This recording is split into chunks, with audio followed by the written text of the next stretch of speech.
മച്ചാമാർ നമ്മളെന്ന് പറയുമ്പോൾ 10 മിഠായികളാണ്. ആദ്യത്തേത് മെൻഡോസം, പിന്നെ ഡയറി മിൽക്കിൻ്റെ റോസ്റ്റാണല്ലോ.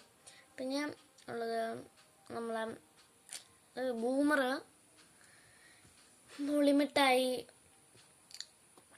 നാരങ്ങ മിഠായി, ജീരക മിഠായി, പിന്നെ ഏത് മിഠായി, പിന്നെ നമ്മുടെ റോളോ മിൽക്ക് എന്ന് പറഞ്ഞപ്പോൾ ഒരു മിഠായി ഉണ്ട്. അങ്ങനത്തെ പിന്നെ കമർക്കട്ട, അതിപ്പോൾ ഒത്തിരി സ്ഥലത്തൊന്നും കാണാറില്ല. പിന്നെ കോലി മിഠായി, പിന്നെ ഉള്ളത് നമ്മളെ ഐസ്ക്രീം മിഠായി ഇപ്പോൾ മാഷ്മല്ലോയും ഇതൊക്കെ വെച്ച് ഉണ്ടാക്കുന്നുണ്ട്. അപ്പം നമ്മളിന്ന് ഇത്രയും മിഠായിയുടെ പേര്. നിങ്ങൾക്ക് ഇഷ്ടപ്പെട്ട മിഠായി ഇതിലുണ്ടെങ്കിൽ നിങ്ങൾ ലൈക്കും സബ്സ്ക്രൈബും ചെയ്യാൻ മറക്കരുത്. അതുപോലെ ഇഷ്ടപ്പെട്ട മിഠായിയുടെ പേരെന്താണെന്ന് കമൻറ്റും ചെയ്യാൻ മറക്കരുത്. അപ്പം പിന്നെ അടുത്ത ഒരു വീഡിയോയിൽ കാണാം നമുക്ക്. അപ്പം ടാറ്റാ.